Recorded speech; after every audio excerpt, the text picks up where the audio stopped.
Welcome to the circus, the true crime YouTube scene, where drama's the star and the facts aren't so clean. She's on her channel, she's screaming with flair. J Ducks, poor Nana, her address is bare. The drama volcano, it's ready to blow. Subs grab their popcorn for the Crama Show. It's Crama's true crime circus. Round and round we go. Not much truth, just trauma, stealing all the show. Narcissism, borderline, maybe psychopathy, fueling all the chaos in this YouTube spree.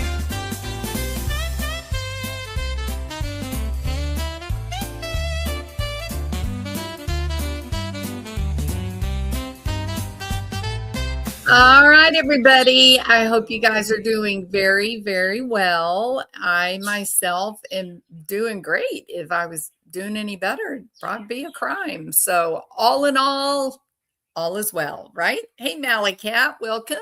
Hybrid Pisces, my friend. And there is Bling, my fellow Texan in crime. Good to see you, Bling. Yeah. Well, Brittney J is back at the microphone. All right. And Craig is in the background saying things that are just inappropriate, right? So it seems like the universe is back in balance. Okay. Hey, 1950. 1954 Jewel, welcome. It's good to see you. Show Poodles. Yay. So she's back at the mic and Craig is back in the background running his mouth, and we're right back to hearing very confusing information coming from Brittney J and Craig. I don't know of any other way to say it. It's strange. They say weird things. They say things that they claim is reality, and yet you know the facts, and the facts do not in any way align with the story that she's telling. So it's just strange, and I think it's very strange that, you know, the father of the new baby is asking her more than a week after the child is born. He's asking her, "Oh, did you have an epidural? Did it work?" It's like, what? Did people, those of you that go over and y'all listen to Brittney J, really? Are you listening? Are you paying attention? Do you believe any of this? Honestly, do you believe it? So you honestly think that the guy who look here, right? First of all, they're such Christians, right? Brittney J is attacking people. Now that she's back online, she supposedly has a newborn baby that she needs to be taken care of, right? And she's choosing this very critical period of time postpartum. She's choosing to go online and join the drama. Like, she's jumped back in with both feet into pure drama. It beats anything I've ever seen, really. She's defying the powers of creation. It's as if she is immune to the hormonal changes that are happening in her body. It's the craziest thing I've ever seen. It is. But she's chastising people because they're not Christian, right? She's chastising people. She's yelling at people that, you know, they need Jesus. They need to find God. They're not Christian, correct? Well, I'm not going to take my direction about my religion or my faith from a lukewarm Christian self-proclaimed Christian who doesn't seem to be even living up to just basic principles of Christianity. And what I mean by that is this: why are you guys using Christianity as a weapon to attack people, to like on a personal level, when you can't even bring yourself to get married? You have had 6 children. I don't know how many of them are supposedly Craig's, but does that really align with what you know about the church? Because it doesn't, according to my Christianity. You're kind of supposed to be married, right? So it's very odd that you will beat people over the head saying you're not a good Christian like we are, and yet you deny your children that Christian practice of marriage. I don't think you have a leg to stand on there, but it is offensive for people that really do believe and we really do have faith. It is offensive to attack people with their faith. And then you act so holier than thou and pious, and yet you're struggling, to understand the whole point of marriage in a Christian home. It's really odd to me. Very strange. There's other strange things being said. I think the thing that is really getting a lot of attention right now with Brittney J's channel. She is apparently given birth to a superhuman baby, right? That little baby Emily came into the world, it would seem, with magical powers. She seems to have the ability already at 1 week postpartum. She can make her own bottles. That's right. Little Emily, when she gets hungry, she just gets right up and walks in that kitchen and mixes up her own formula and makes her own bottle, and then goes and gets back in the baby bed, where she then proceeds to drink her bottle, burp herself, change her own diaper, and put herself back to sleep. I mean, it's a miracle, I think, right? It's a sign that Craig and Brittney are much better Christians than we are. I know the babies that I had, they required hands-on attention and work about every 2 hours. Does that align with what you guys know about taking care of newborn babies? About every 2 hours, right? They need to be fed. If you're breastfeeding, they need to be fed, or you pump. When you feed them, whether you're feeding them formula or you're breastfeeding, either way, they must be burped, right? If you don't burp a newborn baby, they get bad colic. They can get very, very sick from colic, right? And I don't know about y'all's babies, but my babies didn't just like immediately burp the moment I started patting them. It took a little bit of time for them to finally get the air up, right? Once they get the air up, then you need to change them and put a fresh diaper on, right? Maybe some fresh clothes if they have some spit up or whatever. And then by then, it's time to rock and go down for a nap. And then they'll sleep for about an hour, hour and a half. And then you get up and do it all over again. If that sounds familiar to your life when you had little babies, put a 1. If your baby didn't need to be fed, burped, diaper change, clothing change, who slept 5 hours at a time, put a 2. I know at my house, it was around the clock, 24 hours a day, about every 2 to 3 hours, right? About every 2 to 3 hours, you're helping this little infant. And then do y'all remember how exciting it was the first time that your baby slept like 4 hours through the night? Do you remember how good that felt? Because you were completely sleep deprived, right?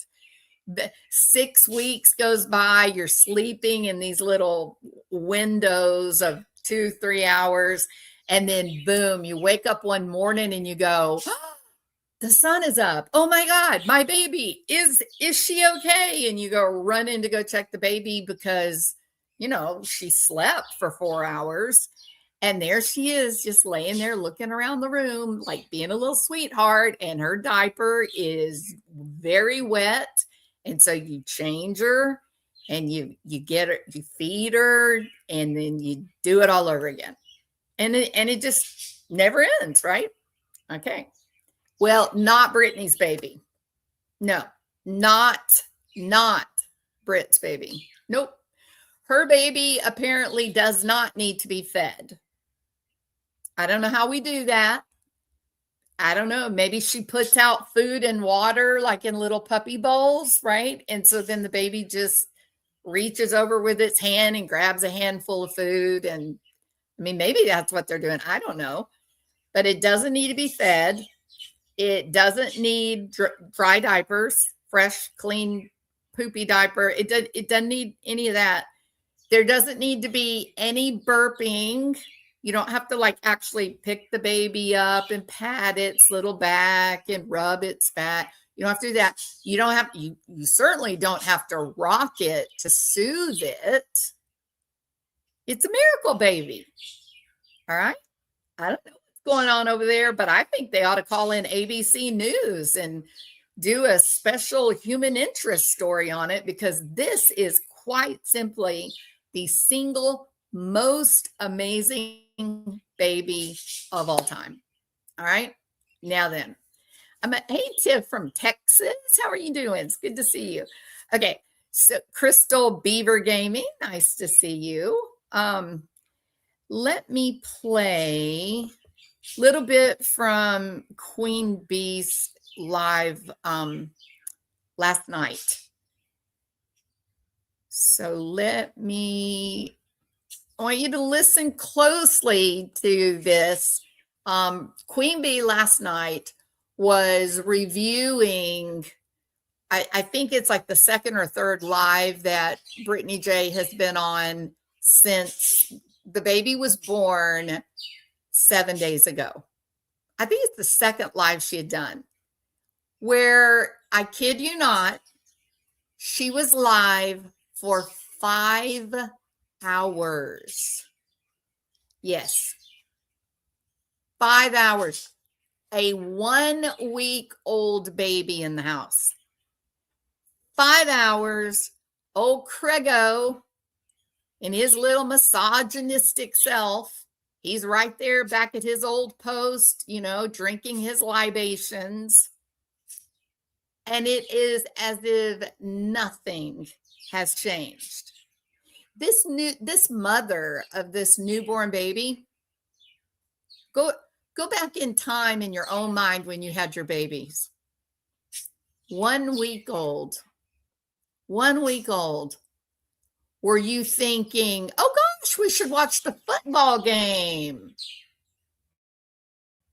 Oh my gosh, let's get a babysitter, Craig, and let's go to the movie.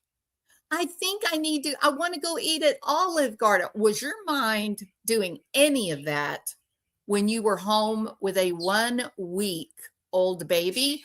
Or was nothing else in existence but you and your baby? It's the baby bubble, isn't it? Lasts about 3 months. And it is the direct effect of chemicals in your body that are altered through the process of birth and breastfeeding. You develop a super high-powered attachment. Nothing else matters to you but that little individual creature. You are more in love with that little individual creature than you've ever been in love with anything or anyone in your entire life. Lasts about 3 months. And then when mothers begin to come out of the baby bubble, when their neurochemistry begins to normalize after this period of intense bonding, they can remember you can look back and remember the way it felt to suddenly start feeling like you had an interest in just leaving the house. Like up until that time, all you want to do is just sit with that baby and look at it and feed it and change its diaper and just be at its beck and call, right? And then about 3 months, baby starts sleeping through the night. Things begin to normalize. And now you're starting to feel like, hey, I think I'll go to the boys' baseball game today. I think I'll put the baby in the stroller and I think I'll go down to the park and take a nice long walk. Maybe my mom can babysit and we can go to a movie together. You start entering what I called entering back into the land of the living, right? You pull out of the baby bubble and now you can see your older children again. You have a desire to see your friends. You have a desire to go and be back a part of society, right? But man, that first 3 months, nothing else matters. Nothing. You don't even hardly see or think about anything but you and that incredible life that you've created. Y'all remember that? Well, I don't know. I think it's an absolute miracle, maybe because they're such better Christians than I am or you are. But, she's just talking away last night. And all of a sudden she gets excited and she says, oh, did y'all hear? Yeah, the killer of Athena Strand. Yeah, they gave him the death penalty. He's going to die by lethal injection. Let me ask you guys this question. When you were in the baby bubble, the 2 months after you brought your baby home, was it even possible to consider a violent crime against a little child? Could your brain even go there? No, mine neither. No. In fact, I had never heard of somebody who's in the baby bubble wanting to talk about violent murders, violent crimes against little kids. Never heard of that. Nope.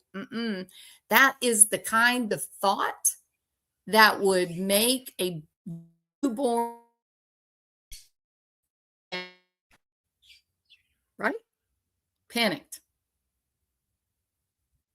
Yeah, right, Cinnamon? Like this need to be with that baby.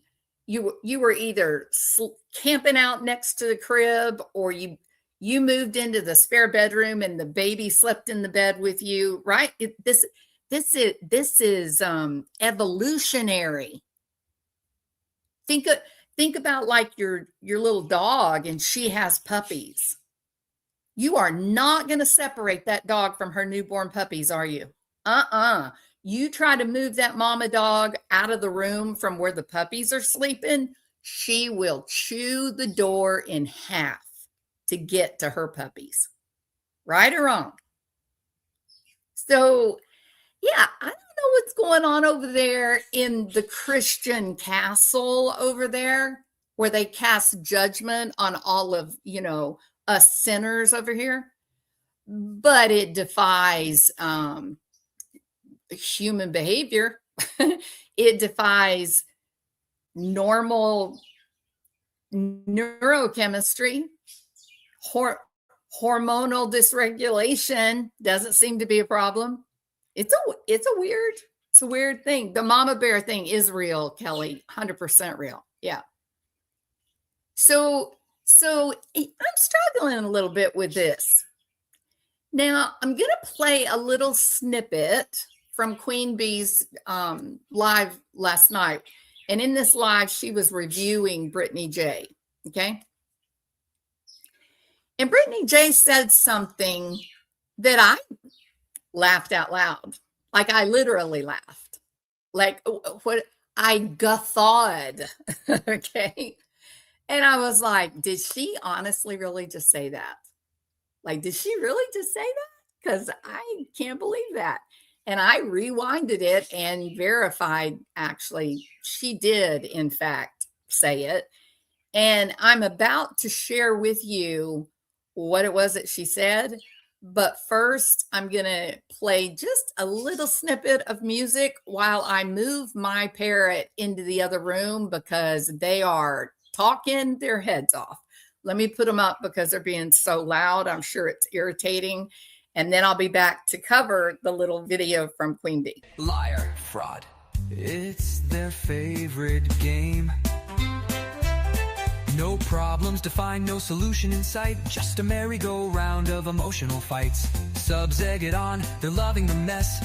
Trauma bonding nightly in this hot circus press. It's Grandma's true crime circus. Round and round we go. Not much truth, just trauma. Stealing all the show. Narcissism, borderline, maybe psychopathy. Fueling all the chaos in this YouTube spree. It's a borderline's dream, this emotional ride. No facts, just feelings with nowhere to hide. They gather each night for their drama parade. Significance found in the mess that they've made. So tune in tomorrow, the circus won't stop. Grandma's true crime keeps the drama on top. All right, sorry about that, but now I won't be fighting to scream over the birds. My apology. All right, so here we go. I had my daughter's vaginal birth at early in the morning, and my tubes tied the same day in the PM. My baby was 9.5 ounces. Okay, in right here, she's reading another person's comment.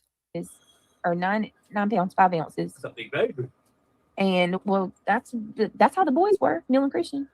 Pretty cool. And wasn't leaving the hospital without having my tubes tied, and that was in 95. Izzy, I know I thought about it, but after what all happened with me, I don't think I could handle tube ligation on top of the C-section. I need separate. Is that right, Brittney? Would you like to amend that statement, Brittney? Because you seem to believe that nobody listening to you has any kind of knowledge about anything. You just lie. Like, you just open your mouth and tell whatever lies you want to tell with no kind of awareness that someone listening might actually have information that will reveal your strange comments, right? Now, I made a decision. I said to myself, I'm not really going to comment on all of this. I don't care what is happening in your life. It's too odd. I'll tell you what my concern is. My concern is how many very good people are being taken advantage of on YouTube to the tune of, hundreds of thousands of dollars. And Brittney J's channel has been one that has been particularly egregious in exploiting people and stealing their money, right? That using fraud to take from people that may not have a lot to give. The reality is that Social Security is not very much money, and people that are dependent on Social Security, they don't have any extra to give. They really don't. So the way that Brittney runs her channel, she's exploiting those people. She uses trauma bonding. She cries. She talks. She does all the dry begging, every bit as egregious as what Web Sleuth's Trisha Griffith has done and is doing. And when you hear her crying and talking about how she doesn't have this and she doesn't have that, and they need money and they need this, you hear all that, and then you see these people that give her $8,000, $10,000, and all I can think of is how many women have I seen weeping and crying because they felt sorry for somebody and gave them money that they didn't have to give. And so this isn't a victimless crime, Brittney. What you're doing is not victimless. So when you are confronting one of these types of situations where you feel like someone is using dishonesty and fraud to steal from good people, you feel kind of, I guess, driven to shine the spotlight on what you know to be fact, right? What you feel like there's a moral imperative to speak out. And I think this lie that you told here, I think this lie is hard to argue against. I think the lie that you just told that was captured by Queen Bee, I think it's one of those moments where thoughtful people will be able to listen to it and realize, wow, she is a complete liar. Like there's no other explanation, Brittney. You just lied. I mean, there's nothing. I am absolutely certain there is no other explanation. You 100% lied, right? So what was the lie? Well, let me play it one more time. And wasn't leaving the hospital without having my tubes tied, and that was in 95. Listen, Izzy, I know I thought about it, but after what all happened with me, I don't think I can handle tube ligation on top of the C-section. I need separate. She needs it separate, guys. She gives you the belief that the doctor let her make the decision after her C-section whether or not she would have her tubes tied. What's wrong with that? What's wrong with that story right there? Well, I'll tell you what is wrong with that story. Believe it or not, hospitals have rules. And states, insurance companies, they have laws. You know what I mean? And insurance, be it Medicaid or other, you must sign a federal consent for sterilization form. It's title XIX. And guess when that form must be signed? Anybody know? 30 days before your procedure. Yeah, Craig. 30 days. You want to know why? Now, these two people, Craig and Brittney, when they're having this lie of a conversation, they say, oh, well, getting your tubes tied, it doesn't always work, does it? What? It doesn't always work to get your tubes tied. It doesn't always work. Well, okay. So let me be very clear here, okay? You don't sign a consent for tubal ligation. you sign a consent for sterilization. You know what that means, Craig? It works. Good. You're being sterilized when you get your tubes tied or removed. You're being sterilized. You will lose the ability to have babies. Okay? And because it is permanent, it does. Are there circumstances where people try to have it reconnected? Sure. And sometimes people can get lucky. Most of the time it just doesn't work. So be 30 days before the birth, 30 days before the C-section, 30 days before you go into labor, the doctor talks with you and says, have you given thought to future children? Are you considering sterilization?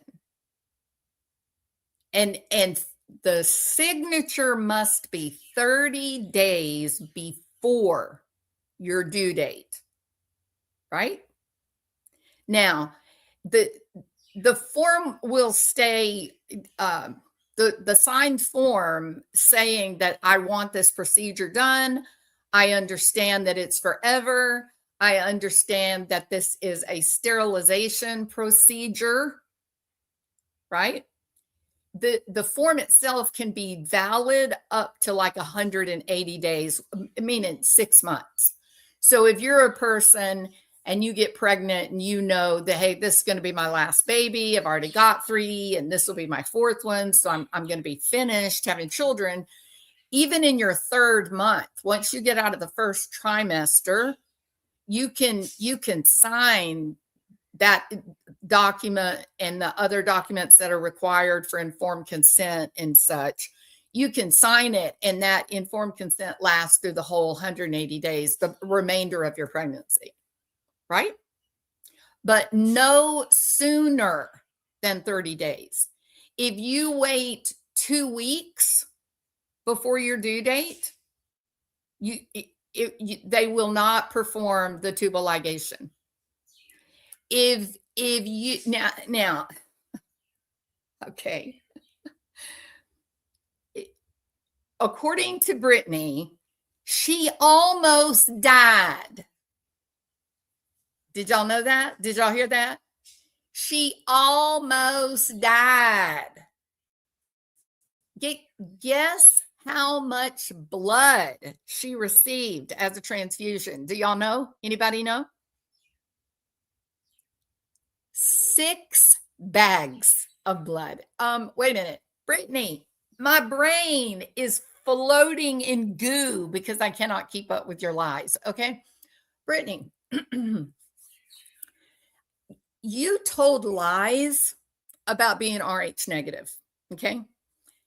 And at the time of that particular conversation, I was very busy and I said, look, this whole Rh negative thing and the things that she lied about, they don't matter in terms of victimizing people. She just tells her story and it's not true. What she was saying just wasn't true because it was scientifically wrong. It couldn't be that, right? But I made the decision at the time, yeah, I'm not going to do a video exposing, I'm not going to do any of that. I don't care. It doesn't matter to me, right? And I left it alone. But she made extraordinary claims that were just simply scientifically, biologically, physically false about being Rh negative, about the baby being Rh negative, about the medical procedures that happen, et cetera, et cetera. And then she says that she had to have a blood transfusion where they use 6 units, 6 bags, 6 bags. And she did not have just 1 epidural. No. She had 2 epidurals. Golly gee willikers whiz. What's wrong with that? What's wrong with that statement? I had 2 epidurals because I was in so much pain. I had to have extra epidural. You had to have an extra epidural? Really? Because that's not how they work, Brittney. That's not what happens. They do 1 epidural and it stays in your back. They don't take it out. It's not an injection, Brittney. They insert something in a very specific area, and then they leave it there through the duration of your labor. And then the anesthesiologist puts the medication in as needed, Brittney. There's no, oh, I had 1 epidural. I had 5 epidural. No, Brittney, you didn't. You just didn't. But again, this video, this live that you did is just filled with statements like that are just categorically not true. They're just false. And 6 bags of Rh negative blood are you sure you want to stand by that? Like, are you positive that's what you want to say? And I challenge the people in your channel to really dig and get to some factual information here, because you are lying to their faces. Right? Now, what? No, Tiff. No, don't you understand, Tiffany, that opiates, what is absolutely hands down correct, opiate medications are the single most effective medication against catastrophic pain. That is a medical reality. You know what I mean? Oh, not for Brittney. No. Guess what Brittney's preferred drug of choice is? Ibuprofen, baby. Ibuprofen all the way, man. They gave her morphine. Listen to that Roxycodone. She got Roxy's in the hospital. Now, let me remind you guys, in case you've forgotten, who remembers what Johnny Depp's drug of choice was? Look, agreeably, Johnny Depp was a teetotaler. Can we be real here? Johnny Depp loves his altered state of consciousness. You know what I mean? What was his drug of choice? Yeah, Roxy's. Very, very powerful opiates. Yeah, Snickers said NSAID. Yeah, Johnny Depp loved aspirin. The dude couldn't get enough aspirin, but he didn't mess too much with opiates because they didn't do anything. They didn't really help him. You know what I mean? So wild. Okay, so for Brittney, she just needs ibuprofen. She was in so much pain. It was the worst pain she ever experienced. This was her words, okay? It was a nightmare. It was the worst pain she ever had. It was much worse than labor. Oh, really? Are you sure you want to stand by that? Because those of us that did it both ways, we did natural and we did scheduled C-section. I got news for you, Brittney. The scheduled C-section, that's the Cadillac plan, honey. That is the way to go compared to 10 hours of hard labor. All right? So by this time in the live, I'm thinking to myself, what is she talking about? That the C-section pain was much, much worse than labor? What? Wrong. Not possible. Like, not even remotely possible. You want to know why? The medication. When the medication that is used with the C-section, experience the pain, right? You don't feel it. Okay. So not for Brittney though. Brittney's, she's superhuman somehow or another. But they gave her every known kind of opiate imaginable, and they did not even touch the pain, quote unquote. Didn't even touch the pain. But that ibuprofen did the trick, baby. The ibuprofen all the way. I was just like, who are you lying to, lady? What are you talking about? You are speaking as if a C-section did not just happen to you. This is so bizarre. I have no idea what she was going on and on about. C-section pain hurts. And when you take the medication, it doesn't anymore because opiates do the trick, right? Unless maybe you have been abusing opiates and you've developed a tolerance to that dose. What would be a sufficient dose for me or you would not work for someone who had developed tolerance to opiates. Their brain had grown too many receptors, and so they required 100 milligrams rather than 10 milligrams. You see my point? So something weird about that story, and I don't know what that is. Like, I don't know what the story is with it, but it is what she's talking about. What I am 100% certain of is informed consent, federally required forms for consent for sterilization. That is real. You want to know what else is real? Okay, this is also real. Doctors do not like malpractice suits. If you can believe that a doctor would not want to be sued, put a 1 in the chat. If you think doctors just shoot by the hip and they don't care if they get sued, put a 2. I'm going to go with doctors do not like to be sued for malpractice. They don't want it, right? They avoid it at all costs, correct? Why am I saying that? Well, here, I want you to envision this, okay? Brittney has been through a nightmare labor and delivery. Like, her labor is a nightmare. The baby is lying from hip to hip in a horizontal fashion.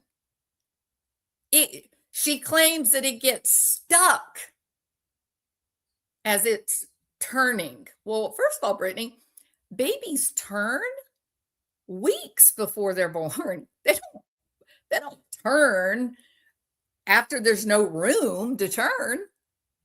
So I don't know what that part is about. That's a little weird. I mean, it could be a medical issue, sure, but it's not usual, right? And you're going at the end of your pregnancy, you're going to see your doctor all the time, every 2 weeks or so. And they're doing ultrasounds to make sure that everything's developing properly and that what the standard of care the baby's going to need, should it come early, all that kind of stuff. Why didn't your doctor see that the baby was transverse? Why didn't anybody know that the baby was lying hip bone to hip bone? Seems weird. When the baby was smaller, before it gained all the, fat at the last month, the doctor could have just turned the baby manually, turned it in the right direction, head down. Could have done. What's wrong with your doctor? Oh, your doctor didn't see your baby before birth? Okay. Well, that would explain it, right? You did talk about your midwife, but you didn't talk about your doctor. That's a little disturbing. I don't quite understand that part of it. And we are led to believe with a woman who is Rh negative blood and defying probability and odds, so too is the guy that is impregnating her. They both are, because they're special in a white supremacist type way, I suppose, right? So supposedly you've got these two Rh negative people having a baby who's Rh negative, but she's got to go get shots. She's had them before, though. Do you need them again? What do you guys think? Do you think you need it again? Right. No, you don't, Brittney. And if you are Rh negative and the guy that impregnates you is Rh negative, guess what, Brittney? There's simply no possible way that your baby is anything but Rh negative. So the doctors won't, make you take the shot. So I don't know why you lied about that. You did, but I don't know why you lied about it, unless it wasn't true. Unless you just thought somehow that telling your channel that you're Rh negative and how special that is, and that you're a part of an elite Aryan nation group that are all Rh negative. I don't know what the benefit is of it, but you said it. And now here you are, fast forward 3-4 months. Now you're in the hospital after you, Uber yourself to the hospital? You took a damn Uber to the hospital to have a baby. Seems weird. I'm not gonna call BS on it. Stranger things have happened, but seems a little odd to me. Okay, but you make your way to the hospital in an Uber. You take yourself into the hospital. They get you into your room. They get you all, hooked up to everything. And Craig doesn't know what happened. Craig wants to know if you got an epidural. And even stranger, he asked, did it help? Couldn't he tell if it helped? Like, when he in the room watching, couldn't he see if you were writhing in pain? Or just laying there eating a popsicle because the epidural, you can't feel anything. He literally said, did you get one? And did it help? And you proceeded to say that they tried all kinds of opiates and none of them helped. And what works best for you is ibuprofen. Do you know that having a baby is different than dental pain? Dental pain, ibuprofen is really, really effective for. But incisions, soft tissue damage of your abdomen, ibuprofen, really? Okay, if that's what you want people to believe. Now, this woman, pioneer woman, she goes to the hospital in an Uber. She is in labor, I'm assuming completely alone, right there by herself. And the baby is lying horizontal. And the doctors have no idea, but they give her 3 ultrasounds, during her labor. That's most of the time they got you hooked up. They can see the whole thing anyway. So I don't know what the 3 ultrasound thing was. But, you almost died. You had to have 6 bags of blood, Rh negative blood, no less. 6 bags of blood, right? And you got 2 epidurals. And they gave you every kind of opiate you could name. You named them. You said morphine. You said oxys. You said roxys. You said hydro. All of it. Everything.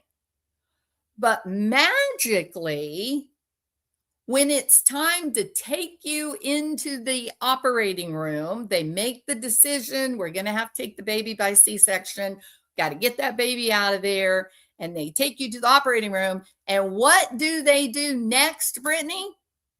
They say to you, lying there alone, no husband beside you, nobody there with you, they say, so, little lady, what's it gonna be? You gonna get those tubes tied or what? They give you the choice to have your tubes tied as an elective and permanent procedure. In the middle of you dying, in a emergency life and death situation that required 6 bags of RH negative blood, the doctor stops to have a chat with old Britt if she wants sterilization, a permanent fix. What's wrong with this picture, guys? You think it's real? That doctor broke license and rules. That doctor broke insurance requirements. That doctor broke federal law by failing to secure the necessary signatures on the consent for sterilization, failed to get a signature on informed consent within the prescribed time frame, no sooner than 30 days, no more than 180 days from the time the baby's born. You know, Brittney, here's a reality. There is no way out of this one. You flat out lied your ass off. But what I don't understand is why. Why the lies? In what way does this nutty lie benefit you? I'm nearly dead. They had to give me 6 bags of RH negative blood, even though my husband is RH negative, so the baby is RH negative. They got to give me RH negative blood. And then we stopped to have a chat about my sterilization. And I decided, because I was, perfectly fine cognitively, I just spent hours in life-threatening labor. They had given me any manner of opiate drugs, so I was in an altered state of consciousness. I was also in extreme, horrible pain because none of the drugs worked, and they refused to give me ibuprofen, and I was dying. And the doctor said, in that state where I couldn't think or feel or even know what in the hell I was doing, the doctor says, so what do you think? Would you like to be sterilized? That didn't happen, Brittney. It just didn't. Any of these nurses that work in hospitals, physical therapists, everybody knows this. It may be an elective procedure to get your tubes tied, but it is a permanent procedure. And doctors don't really like getting sued. So if their patient goes into the hospital to have their right leg removed and the doctor accidentally removes the left leg instead, they get sued for malpractice. You know what I mean? And if you go in to have a baby, even if it's an elective C-section, and you accidentally perform a tubal ligation as a part of the C-section, yeah, you gonna get your ass sued as a doctor. It's gonna be real bad when that happens. You know why I'm saying that? Here's why I'm saying it. Because doctors want their patient to be well informed and educated about the procedures that will affect their bodies. They want them informed about the short-term risks as well as the long-term risks. They want that extra XIX form signed that says, this is in fact sterilization. You must understand, if we do this to you, you ain't never having another baby ever. They're covering their asses, Brittney. They're not going to wait until you've been through labor for hours, you're low on blood, you're under the direct effect of any manner of drugs, and then say, so what you want to do there with any possible children in the future? Informed consent laws, hospital policies all require that you, the patient, fully understand the risks, the benefits, as well as the permanence of tubal ligation. You know what else they have to have in their documentation? They must show documentation that you, the patient, you received education at least 30 days before the procedure, that you received education on alternative birth control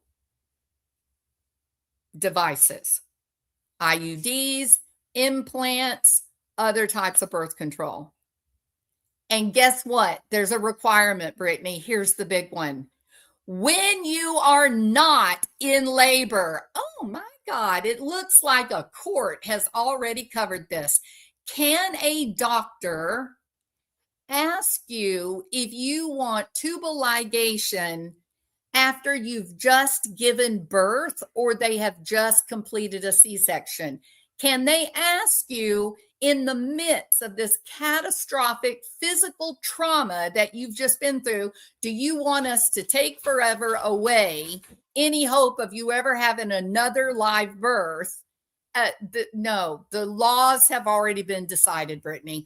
The legal documents say you may not obtain consent for tubal ligation when you've just had a C-section or a baby. Can't do it. It's illegal. It's against law. Can't be done. Except your doctor apparently doesn't know that. Because your statement in this video is very clear. You say, I decided I didn't want to go through a tubal ligation after everything I just went through with labor. Isn't that something, Brittney? Now I get it. I get the whole drama grift. I'm learning very quickly. You guys that have perfected the grift, y'all get it. You need to cry, don't you? You need to cry and you need to have a tragedy. You need to have something that evokes in good people an urge to protect, the need to help someone who is suffering. So the story, as you told it, of this miraculous birth and this baby that defies everything we know about newborn mammals, you told the story in a way that the good people that listen to your channel would feel moved to help you. Didn't you? Except it wasn't true. It can't be true. The doctor would never put themselves in that legally precarious position. The medication, the law is very, very clear. Deciding during or right after delivery, be it C-section, be it vaginal, it's not possible. You can't do it. 30 days before is the rule. That's the minimum. The signature is good for 180 days, 6 months. Why is that? Well, according to the law, the way the law reads, it's due to emotional and physical vulnerability, quote unquote, from the process of labor, from the effects of the heavy drugs that you have been administered through your epidural line into your back. Yeah. It's just not true. And the consent forms, multiple, they have to be on file for 30 days. Those forms are ready to go on your delivery day.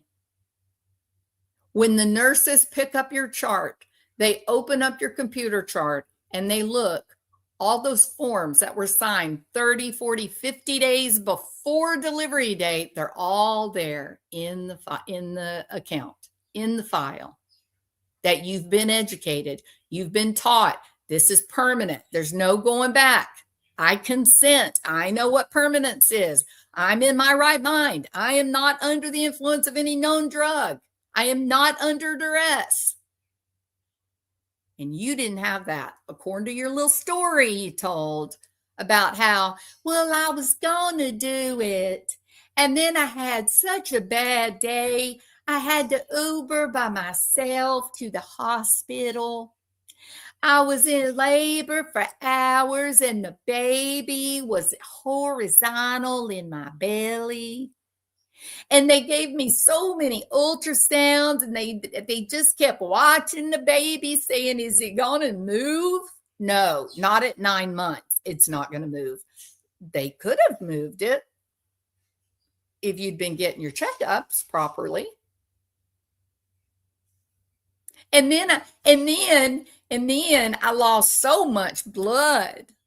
There was just so much blood lost during the surgery that I needed 6 bags of blood transfusion. And I just decided right then, just never mind, doctor. I know that I was going to do it, but I just decided last minute, I don't want to. I'm just too tired. It's been a long day. You really think that's how it went? You would not have been in any condition to think about tubal ligation, which is why they require these documents at least 30 days before the delivery date. You're not in any condition after long labor, emergency, medications. You're not thinking clearly, and you were there by yourself, really? You're not in any kind of shape to be making last minute decisions. And there ain't a doctor in the world that would allow you to make last minute decisions under those conditions. A tubal ligation requires prior written informed consent, that everyone legally and ethically know exactly what the plan is. And if they don't follow the plan as written, there is serious liability.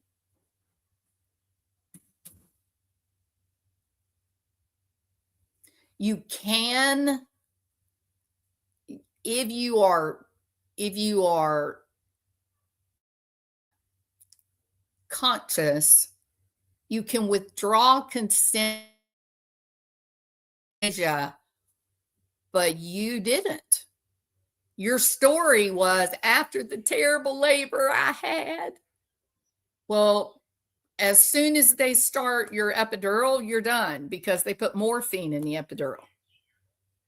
So you can't withdraw consent at that point, right? Which is why they say sign it 30 to 100 days before, because it gives you time to think and clear your head and make decisions about what you really need. All right. Also, there's another part that is, I think, really important to this conversation, and that is cost. All right. The cost of tubal ligation. Now, we seem to get this mixed up story about how tubal ligation is a different incision than the C-section, right? She's under the impression that she had the C-section, and when she has a tubal ligation, that is a different incision. And that is, again, 100% wrong. It's not true. They actually do the tubal ligation through the same incision as the C-section, right? And you got to ask yourself, well, what does that mean for cost? Money, because we know what Craig cares about, right? Well, let's talk about money for a minute, shall we?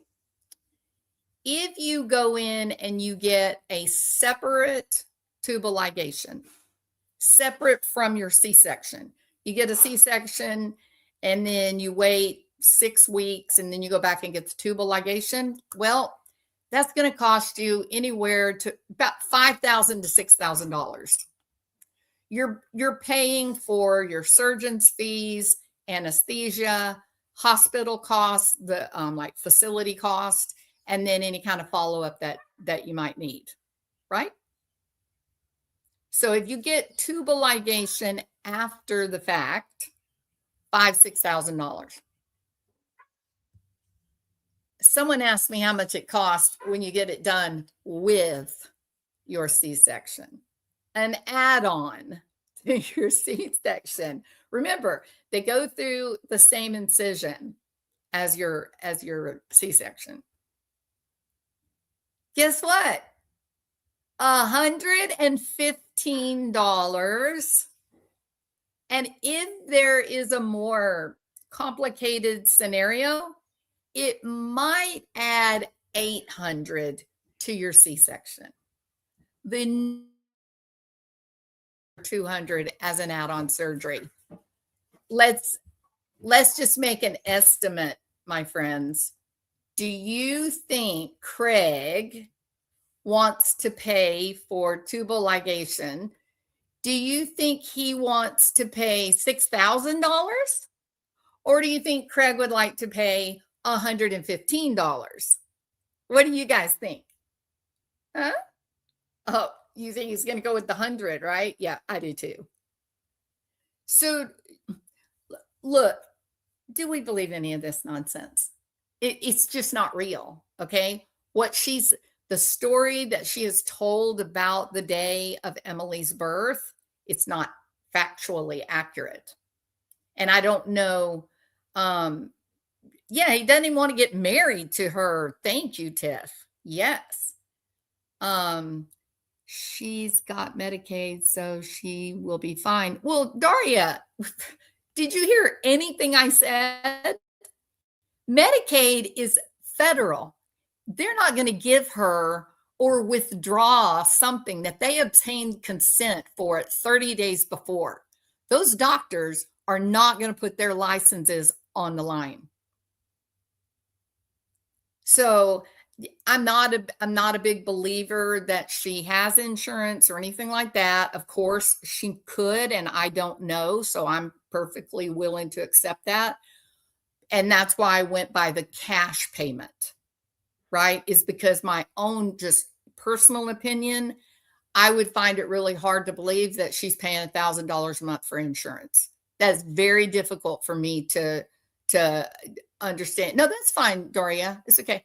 It would be really hard for me to believe she has insurance. She could, though. Maybe she does. I don't know. It's not my job to know. But the reason that I gave the cash price is just in the off chance that, that they, for whatever reason, they're paying her health insurance. Now, if she's on Medicaid, then beyond a shadow of a doubt, she was not given the opportunity to issue new directives to the physician, to the surgeon, after she had been in labor, had an epidural with medication, had a baby removed from her stomach, and then they say, what do you want to do about tubal? That didn't happen. Absolutely didn't happen. And I'm willing to go one step further than that too, because I did have an emergency C-section. And I can tell you, the last memory that I have was they were wheeling me down toward the operating room. And at the same time, they had oxygen mask on my face. I was back flat on my back and terrified. And they were in the process of shaving my stomach, because it was about 6 minutes from the time they got me into the operating room until the baby was taken. I was actually in complete and total shock how fast they could get a baby out of your stomach. Like, it was shocking. but they didn't have a choice because the baby was, my son was not breathing. It was not getting, there was lots of bleeding. The baby wasn't getting any oxygen. It was a mess. It was a disaster. So, when they take you in there in those circumstances, and having the planned C-section is dramatically different experience. But with the emergency, all they know is get that baby out of there now, like right now, before anything else can happen. And you're knocked out cold. Like, boom, they hit you with some kind of medication and you are done. And then I came to, and I guess I was in the recovery room when I came to, but it was like 2.5 hours later, because they had to do surgery and repair a bunch of stuff. But yeah, you don't, my brain can't even wrap around this story that she goes through labor. She has a baby who's in distress. They have to do the emergency C-section. Not all C-sections are emergencies, y'all, but they have to do an emergency C-section. And then after they get the baby out, she says, you guys, I'm just so exhausted. I don't think I can handle the tubal ligation. Ask me how long it takes for them to do the tubal. Who knows how long it takes? 15 minutes. Oops. Yeah, Brittney. They used the same incision that they used for the baby to tie the fallopian tubes. And then you know what they have to do? Then they have to actually clean out the uterus. They'll actually take the organs out of your stomach and lay them up on your belly so they can get in there and get it good and clean and get all the stuff out of it so there's no infection, Brittney. But not to worry. Brittney's laid up there fully conscious. She has all her wits about her, and she says, excuse me, surgeon, I know that I signed about 10 million pieces of paper saying that I wanted a tubal ligation, but I'm just so exhausted. I think I'll just put it off to another day. I've got $6,000 laying around to get it done. Stop. Just stop. It's not real, Brittney. What you're doing is not real, and you are taking advantage of good people. Good people. It's awful what y'all are doing. It's awful what y'all are doing. It's awful. Listen to what else she said, y'all. Listen to this. I can't believe this. She's sitting there and she's given all this discussion and talk about this trauma, right, of this baby and whatnot. The baby that magically never needs to be fed. Brittney never feeds the baby. She never pumps her milk. She never mixes up formula. Nobody is like holding the baby, changing its diaper. The baby is like a damn calf out in the damn pasture with its mama. It's got everything it needs, and it doesn't need any help at all from Brittney and Craig. I've never seen anything like this. Never. Newborn babies are a lot of work. Except for Brittney's. Must be because, them being good Christians and all, right? And the way that she stays gone for a week, she comes back and she gives this story about the nightmare that she's been through. Oh yeah, and her blood pressure medication and all of her supplements. You know what, Brittney? Here's what I'm not going to do. I'm not going to talk about the circumstances where blood pressure medication gets prescribed at the same time as all the supplements do. Not going to talk about that. You know what I mean? But there's a very specific circumstance where blood pressure medication is a super important part of helping some patients get through a very difficult week. Know what I mean? As do the supplements. But I'm not going to talk about that. No. But just so you know that I know. When you know, Brittney. I don't really care like about all of that. It's none of my business. I don't care. But I do care very much about the thousands upon thousands upon thousands of dollars of money from people that are being emotionally manipulated. That is really sad. We're seeing it with web sleuths. It's too much. It's embarrassing. I don't even talk about true crime anymore. I don't even want to be associated with the genre after seeing Brittney and web sleuths. I don't even want to be associated. It's just too awful. It's just disgusting. But people are watching, and there are authorities that are watching, because so many of us have said we got to put a stop to this. This is terrible. It's not a $5 donation, a $10 note. You got $8,000 from people. $8,000? What's even inside of you that you felt like that was okay?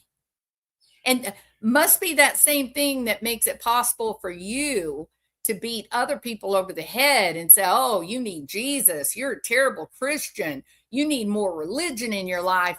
And you're with a man who keeps impregnating you and will not marry you. Don't tell me about Christianity.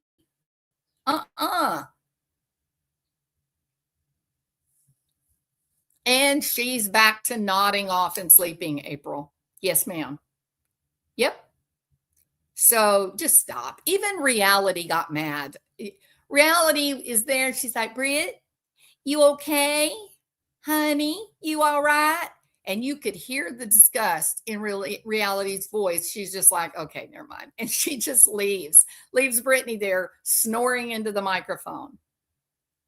No, he's not going to marry her. No way. And I'm going to tell you straight up, that is something that blows my mind. Why in the world do you want to be with someone who's perfectly willing to let you pop out one baby after another? You're the one who does all the work to make money. The sumbitch won't even get up and go like check the fuse box when the lights go out. Like, what's he good for? Anyway, that's none of my business. That doesn't have anything to do with here or there, but just a little opinion I have. It's cosplay, Christian. Absolutely cosplay. It's not real on any level. And frankly, it's pretty disgusting to listen to because of the way that they judge others and bash other people over the head because they need Jesus. They're not good Christians. And yet people that actually do know Christianity, they do know the Bible, they're sitting back going, wait, nothing about your life reflects that you are living a Christian life. Stop. That's just silly. But I feel real bad for those people in her channel that are going broke by giving her their money. It's sad. Even on the like the baby thing where they were buying gifts and stuff for the baby, she put a sweater up, a jacket for Craig, a house coat. What? Why? What? He's nothing, Brittney. Why do you have in your mind that he's some kind of prize? What has he actually done that has made your life easier or better? What has he done that has helped you? Just seems like another child that you got to take care of, in my opinion. It was gross, Tiffany. Yeah, and even at the time where she got the $8,000 for the attorney, he popped up and he had a smartwatch, new computer, video game system. It's like those poor people. What are they doing? Why are these people it's just like with Trisha on Web's Loose. Why in the world are these elderly people investing in Trisha? It's weird. It's a very strange dynamic. And it's really sad, in my opinion. She loves his mind. That's got to be the secret, Daria. Yeah, she loves his mind. He's got a beautiful mind, doesn't he? They have no bills except the electric bill, and the subs pay that. Yeah, the subscribers pay it all. Trisha's got her $3,000 servers, which is BS, right? And Brittney's got the, I can't buy my children any Christmas presents. I need y'all to buy my Christmas presents. Where's your self-respect? Like, sincerely, is there any there? Like, do you have any kind of sense of moral right and wrong, anything like that? But anyway, so I don't know if we call this Tuba Lie Nation or if we call this Babygate, but here's what I know.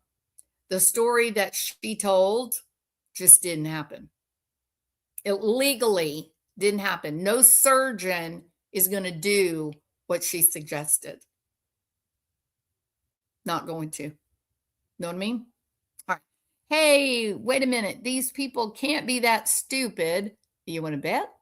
I get that people getting enamored with BJ, but after a few months of the BS, they should be able to figure her out like the rest of us did. Well, and it's weird, right? Because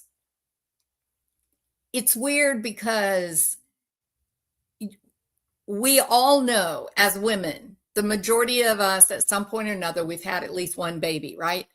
And when you have someone say to you, oh, I tried all the opiates. They gave me hydrocodone. They gave me Oxys, Percocets, Roxycodone, and it didn't even touch the pain. What works for me best is ibuprofen. You and I know that that's just not true, right? That's not what she's saying there is just wrong. It's not even remotely true.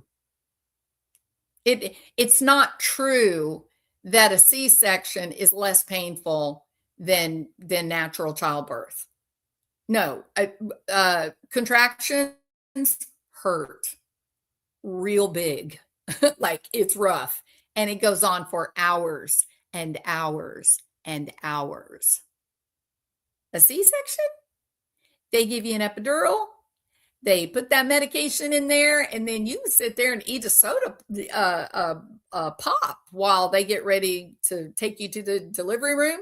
They cut that little cherub out of there, and the baby goes to the nursery, and you go to the recovery room and you sleep. And then when you wake up, they pump you full of morphine. No pain involved. It's truth. All right. Yeah, Retha. No, I hope they do. And let me further that, Retha. I hope that every single person that listened to this live today, do your own research. Double check me. See if what I said is true. Go to ChatGPT or Google or Grok or whatever AI agent you like. Go in and second guess me and see if I'm telling the truth. Is there a federal form XIX that requires education and consent for tubal ligation within 30 days to 180 days of your due date? Can the doctor ask you at the time of your C-section, do you want your tubes tied? You are not allowed to make that decision at the time. It will never happen. Never. And when you have that baby, here's another reality. When you have that baby, C-section, they get it out, and then the perinatal specialists start doing the work on the baby, make sure everything's okay and no drugs in the baby and all that. Guess what they do to the mom? Once the baby is no longer attached to the placenta, so the baby's not getting any meds or anything like that through the placenta, guess what they do to the mom? Knock her out cold. Why do they knock you out cold after you have the C-section? Once they push and they push and they push, and finally the baby pops out of a tiny little incision. They take the baby and start working on it, right? And the mother, the anesthesiologist who's sitting right there with you, they pop you with medication and you're out, Jack. You are done. Why? Because they have to clean out your uterus. Cleaning out your uterus can mean actually taking organs and moving them physically out of the way. They take a rag. Listen, guys, they take a rag and reach down up to their elbow and wipe that uterus out, just like you do when you're cleaning out your big old Dutch oven after you make a big mess of chicken and dumplings. It's work and it's rough. It's not gentle, not by a long shot. And once they get it all cleaned out, they get everything nice and sterile and clean, and they count everything and they make sure they don't accidentally leave anything inside of you, right? Then they close you up and they give you more medication for like infections and things like that. And then you go to the recovery room where you'll stay about 2 hours, maybe 3 hours. Once you come out from underneath that medication, they'll take you to your room and they'll bring the baby to you. You don't just like pop it out and then you're awake and visiting and talking while they're cleaning your insides and they're sewing you up. No, that's silly. It's ridiculous. So that's the story of a C-section. And you are not, once you get into the operating room. Once you get into the operating room, you got real drugs on board. You know what I mean? That's some good drugs. Those are the good drugs, people. That's the kind that they don't sell on the street, if you know what I mean. You are on drugs. You have been in pain. Your body is physically exhausted. Do you believe that you were able to give legal consent for anything when you are in that physical and mental condition? What do you guys think? Think the doctor's going to look at you and say, "Hey, honey, what'd you decide about those tubes? Do they stay or do they go?" Who believes that happens? Absolutely not.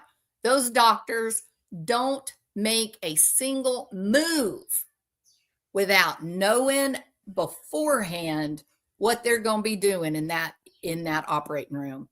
They have a written plan. Every procedure that you get operated on, whether it's having a baby or whether it's putting pins in a broken leg, those doctors have written it out. There is a protocol. They know every human being that's going to be in that room. They know every step that they're going to be taking. They know exactly how many needles and how many gauze squares. They know how many rags they've got. They know how many hypodermic needles they've got. There is nothing left to chance. Nothing. Nothing. There's no last minute change in your mind when you're on the operating table, Brittney. It's not true. You told a lie. Akin from the consent form, I understand that the operation days after I sign the form. I understand that I can change my mind at any time. Yes. So you can sign the form, right? Yeah. You sign the form. It must be signed 30 days in advance. Yep. That's it. And Brittney's story is she just decided after having that labor and the C-section that she didn't think she would get that done. She just didn't want to go through it. Another incision. She just didn't want to go through it. You don't get another incision. They do it all through the C-section cut. But Tiffany, I don't think it happened that way. I don't, there's something wrong with the whole story. For example, Tiff, when's the last time you heard of a brand new baby that could go 5 hours, at least 5 hours, with not being fed or nursed, not being burped, not getting a diaper change, not being walked, picked up, walked around, patted, rocked in the rocking chair? When? It's every 2 hours you're tending to a necessary need with a newborn baby. It's wild. So why it's something weird happening, and I would never go out on a limb to say what I thought it was.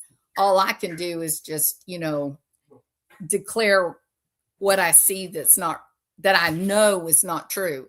And what I know to be true, beyond a shadow of a doubt, those doctors, those surgeons did not wait until she's on the operating table for her to make a decision on getting her tubes tied. That didn't happen.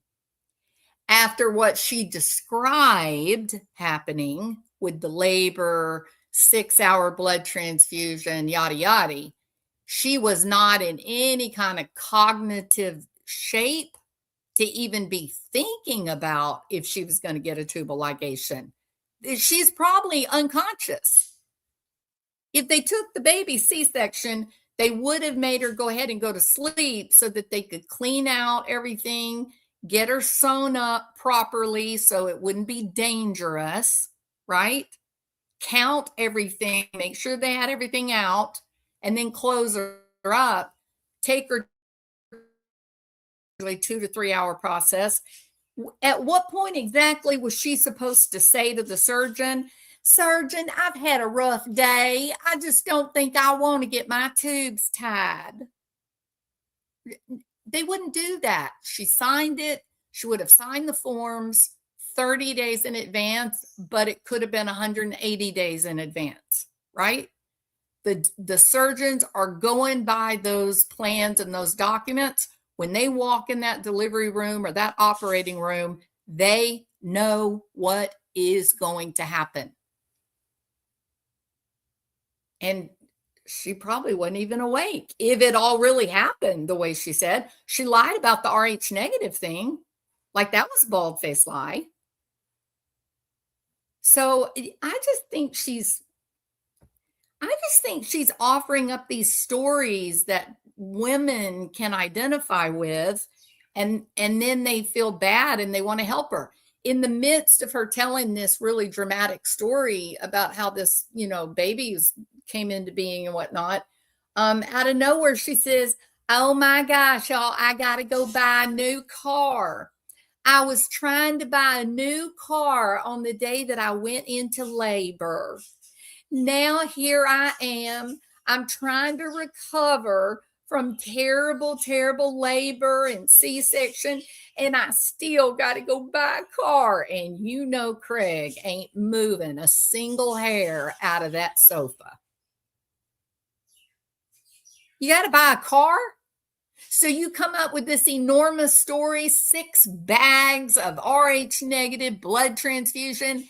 Oh, and yeah, did I tell y'all I need a car? Can y'all buy me a car? You are grifting for those people, those good people, to give you money, and you're trying to use the excuse that you need a new car. In one day, the day that you have your baby, you guys lose both of your cars. That's your story. You're a liar, Brittney. It's not the probability statistically that all of these terrible things happen to you. It's not real. This is not happening. It doesn't happen. Real life doesn't happen like this, Brittney. You are manipulating people emotionally, trying to separate them from their Social Security money. And that is wrong. You accept a man who will turn you out into courtroom after courtroom, people suing your ass, ending up with you owed thousands of dollars. But the very minute that he finds trouble where he might end up in jail for criminal charges, oh, he's going to spend his money to get him an attorney. But you're popping out babies. You're still popping out babies. He doesn't work. He doesn't make any money. He sits around and acts like his so-called inheritance is, oh, so much. It's life-altering wealth. No, it's not. You guys are going to be through that money within 12 months. I have zero doubt in my mind. You have no idea what you're doing. But you'll stay with a guy who makes you 9 months pregnant get up and stumble around a dark house where you could have fallen and hurt the baby to go check a fuse in the electric box. He can't even be bothered to get up and go check a damn fuse. Where you end up in all of this legal liability from court cases.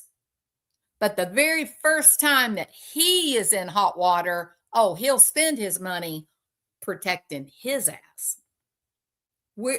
When are you going to say enough? I make the money. I'm the one that cooks. I'm the one that does everything around the house. I don't think I want to live with you anymore.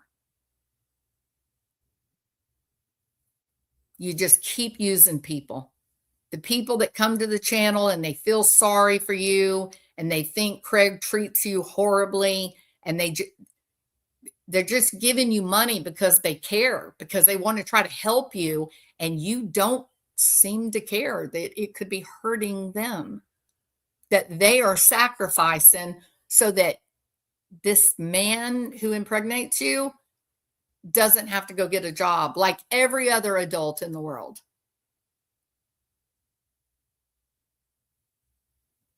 All right. But your ligation, the Babygate story, you told on yourself. You said things that couldn't possibly be real, that are factually incorrect. All right. And I want to be sure to say, I have no idea what the truth is. I don't know where the baby is, but I do know this beyond a shadow of a doubt. A baby cannot go 5 hours without being fed or nursed or burped or rocked or soothed or clean diaper or dry diaper. No. So where was the baby for 5 hours? Where's the baby at? Don't know. I don't know. I don't know. It's very, very unusual. This whole thing is very strange. But the RH negative blood, that she had to go get shots, and she got the shots before with, I think, Neil maybe. No, once you get them, you get it. It's done. You don't have to keep going back and getting it. So why did she lie about that? Right? She lied about that. Why did she lie about the baby position? I don't know why she would lie about that. Why did she lie about the C-section, getting the tubal ligation, the pain management offered? Why the lie? Why the lies? I don't know. But I know what the laws are. I understand about medical liability. I understand how surgeons operate. I understand what Medicaid does in the case of tubal ligations and active sterilization. Her story was fabricated. It's not real. It's not true. Brittney, please review this live tonight. I beg of you, Brittney. Thank you. And do it with the chat, chat GPT up so that you can double check the facts to see if what I've said is true. Y'all check Y'all double check it. Go and get on the Google and read and see and double check me and see if I'm telling the truth. She couldn't remember the baby's length or weight, stuff like that. Is that normal? Categorically, no, it's not normal. You know what else is not normal, March? It is not normal to be in the baby bubble where you've just had a baby, a newborn baby, to be able to think about harming a small child. Like it's too painful for the new mother, right? It's too uncomfortable for the new mom. So they won't process that. They'll push that information out.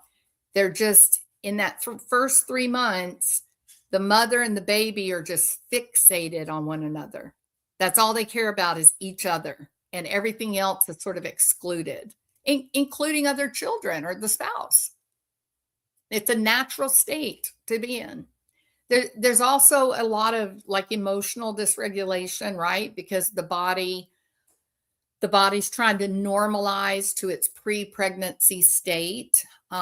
There's physical changes. There's, endochronological changes as the brain chemistry, blood chemistry is normalizing. And it's a very difficult period. And she hopped right on and started talking about the murder of Athena Strand. And I was in shock. I was like, how is she capable of even thinking about that case, much less talking about it? How? I can't imagine a newborn mother being able to do that just because of the chemical changes that she's experiencing. So there are lots of questions. It is a very odd story. So anyway, we'll see. But please, of course, give to the people you care about. Give to the creators that you enjoy. That's great. That's good. It's none of my business, but don't give when someone is using emotional manipulation. If they're using emotional manipulation, if they're crying and they're telling you all their cars are broken down, give yourself 5 days and then say, okay, if 5 days passes and I still want to give $20, then I'll give $20. Don't do that when you are emotionally upset. Okay? All right. You guys have a wonderful afternoon. Thank you for being here. And I'll see you somewhere on YouTube later on tonight. Okay?